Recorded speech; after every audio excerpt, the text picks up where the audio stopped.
गिबि गिबियावनो दिनैनि बे फुंबिलि समाव मोनफ्रोमबो रादाब बुथुमगिरि नोंथांमोननिसिम आंनि गोसो गोरबोनि साबायखरखौ बावग्रोबाय।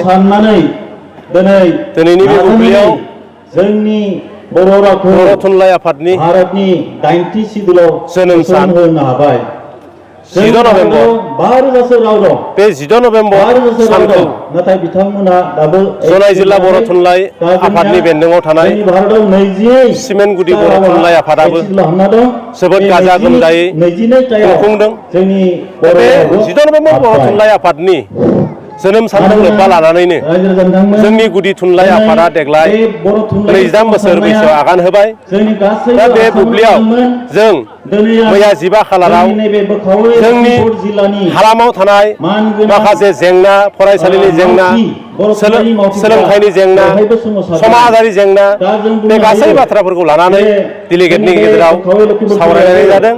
माबायदि थांखि लायोब्ला जोङो बे जोंनि जेंनाखौ फोजोबस्रांनो हागोन, दा बेफोर बाथ्राखौ लानानैनो जों गुवारै सावरायलायनानै जों फैगौ समफ्राव गासैबो हाबाफारिफोरखौ मावफुंनानै थख' खालामनो थाखाय साखाफारा जादों। जियानो जायाथों मानो बे समाव आं खावलायगोन दिनैनि बे नोंथांमोननि रादाबनि गेजेरजोंनो साफ्रोमबो बर' माहारिनि गासै दैदेनगिरि, फोरोंगिरि, फरायसा गासैबो लैहोर लैहोर फैनानै जोंनि बर' राव थुनलाइखौ सिबिनायाव, बर' हांखोखौ सिबिनायाव जाहाथे बयबो हेफाजाब होलायो। नंगौ, बे बाथ्राया सैथो। जोंनि जनाय महकुमानि बा जनाय जिल्ला बर' थुनलाइ आफादनि बेन्दोङाव थानाय सिमेन्ट प्राइमारि बर' थुनलाइ आफादनि बेन्दोङाव गोबां फरायसालिफोर दङ। दा बे फरायसालिफ्राव दिनै फरायसालिनि जेंनाया गैया नङा बिराद बुरजानिफ्राय बुरजा जालांनो हमबाय। मानो होनोब्ला जोंनि गोबां फरायसालियावनो फरायसानि अनजिमाया दिनै 20, 10 बेफोरबायदिल' फरायसा फरायसुलि दंसै। बेनिखायनो आंनि खावलायनाय, जोंनि बे फरायसालिफोरखौ, बर' बिजोंनि फरायसालिफोरखौ फोथांना लाखिनोब्ला जोंनो सुबुं अनजिमानि गोनांथि दंसै। बेनिखायनो आंनि खावलायनाय, जाहाथे ओनसोलनि गासैबो रायजो राजा, आइ आफा बिथांमोना जाहाथे जोंनि फरायसालिफोरखौ, बर' बिजोंनि फरायसालिफोरखौ फोथांना लाखिनोब्ला जोंनो सुबुं अनजिमाखौ बारायनांगोन।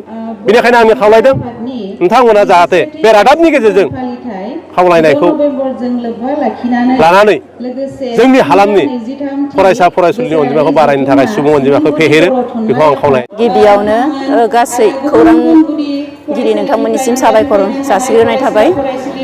जोंहा 61थि गायसन सान बर' थुनलाइ आफादनि आरो सिमेन्टगुदि बर' थुनलाइ आफादनि खुंगा 23थि बोसोरारि जथुमा आरो बेजोंनो लोगोसे सिमेन्ट दख'रा दुलाराय बर' आइजो अनसाय आफादनि 2 बोसोरारि जथुमा, बेयो जोङो साननैनि हाबाफारि लानानै खुंफुंनाय जादोंमोन। बिनिनो दिनैहाय नैथि साननि सेथि हाबाफारि फिरफिला बिरहोनाय बे जानानै थांबाय। दा जोंहा मुंख्लंफोरनो बिबार बावनाय बे सोलिगासिनो दङ आरो मैया जोङो 15 अक्ट' 2022 मोनाबिलियाव जोंनि सिमेन्ट दख'रा दुलाराय बर' आइजो अनसाय आफादनि थान्दै मेल जानानै थांबाय। बेवहाय जोङो गोजाम आफादखौ सिफायनानै गोदानै आफाद दाफुंनाय जाबाय। बे गोदान आफादनि आफादगिरियानो जाबाय जोंनिनो सिमेन्ट दख'रा दुलाराय बर' आइजो अनसाय आफादनिनो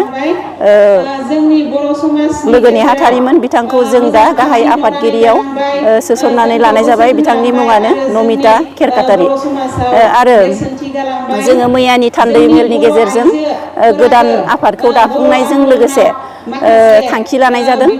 बे थांखिफोरानो जादों उन्दै बैसोआव हाबा जानायखौ होबथानाय, बेयो जोंनि मोनसे आइजोफोरनि थांखि लानाय।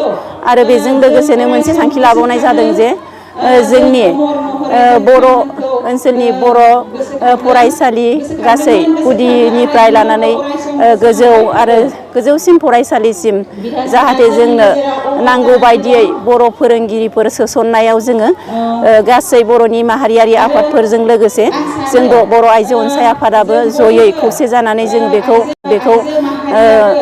माब्लाबाफोर बेयावहाय धरनाफोर खालामनांगौबा जों बाहागो लागोन आरो बेखौ जोङो गोख्रोङै थांखि लानाय जादों।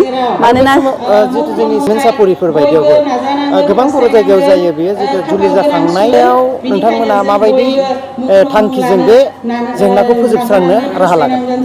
बिनि गुबै थांखियानो जाहैदों उन्दै बैसोआव हाबा जानायनि।